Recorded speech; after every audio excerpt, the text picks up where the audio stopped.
Hey, it's Mr. Mabrey, and we are going to take some notes on organelles. Now, I'm assuming if you're watching this video, you probably know nothing about cells, and that's a good place to start in 8th grade. So here's what your paper is going to look like.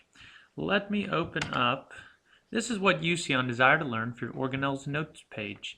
You're going to see a really weird looking picture there in the middle, plus a bunch of empty boxes all around it, and you're going to see one picture on the front and then a different picture on the back. Well, that's a plant cell picture on your back and an animal cell picture on the front.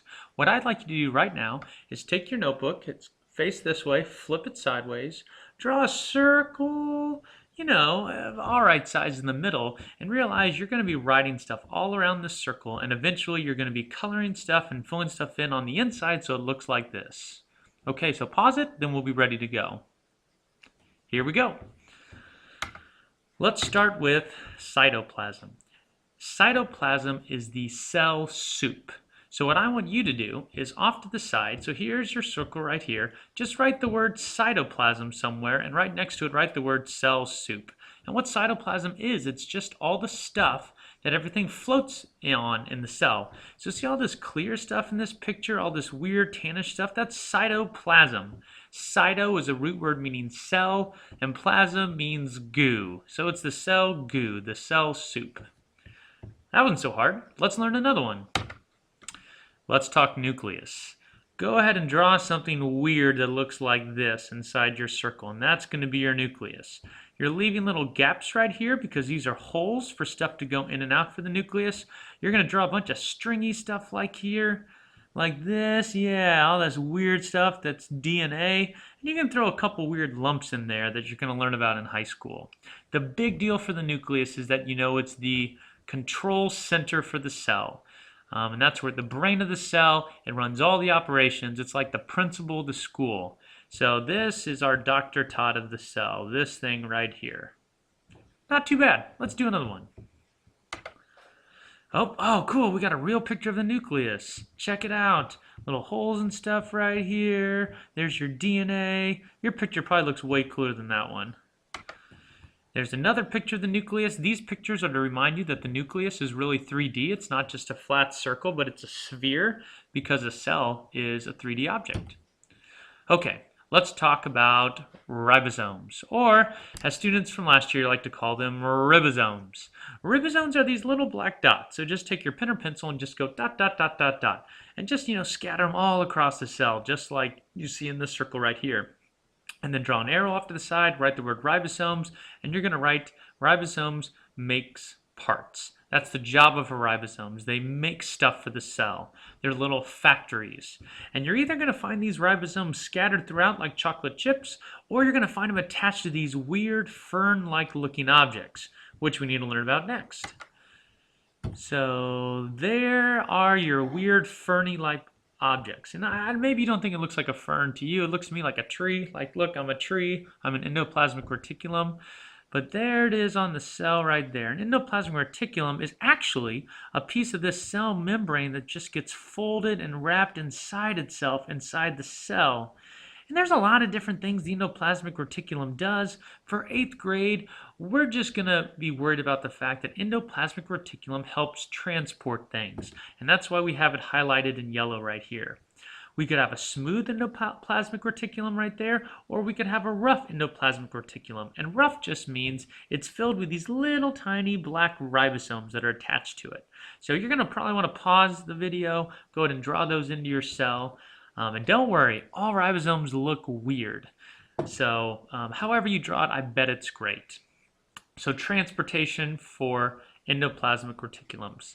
And the way that they do it, you're going to see in a video you watch later, is they pinch themselves off around the stuff that the ribosomes make, and they go and they walk it somewhere. That's pretty cool.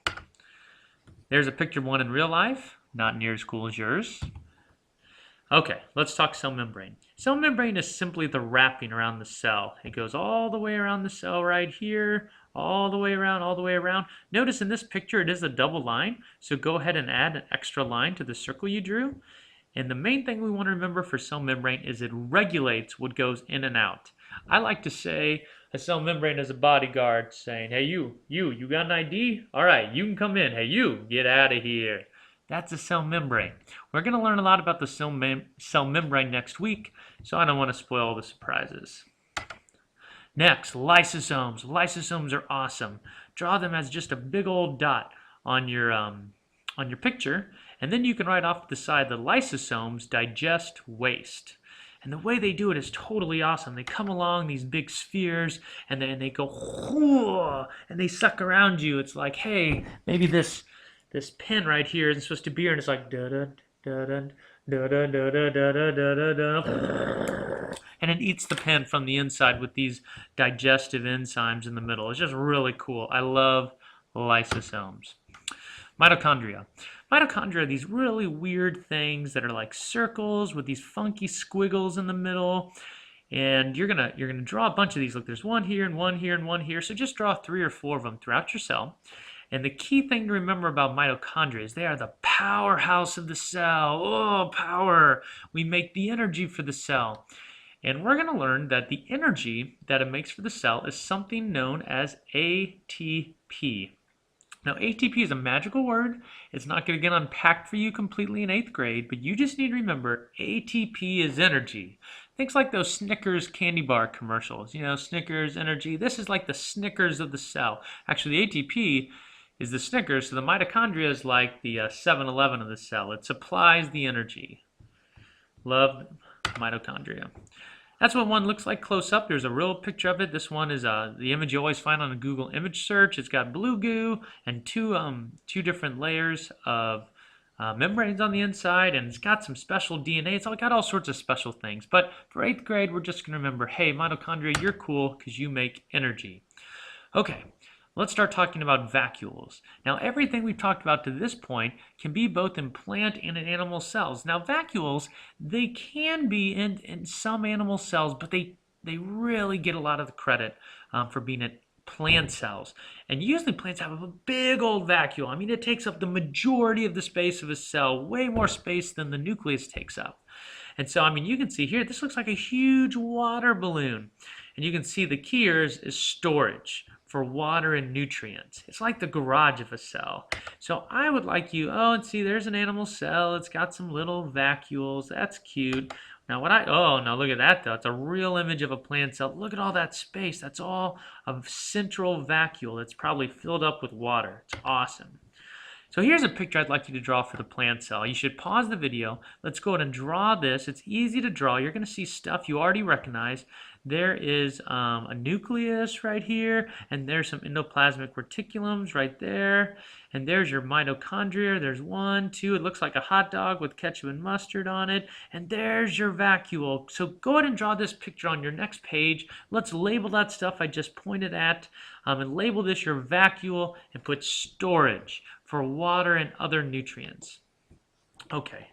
Let's talk now about chloroplasts. Chloroplasts are these things that look like green jelly beans.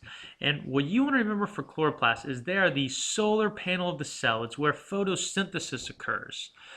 So that's pretty cool, because I mean that's the claim to fame for plants, right? I don't need you, I don't need lunch, I don't need dinner, I got chloroplasts. Yay for chloroplasts.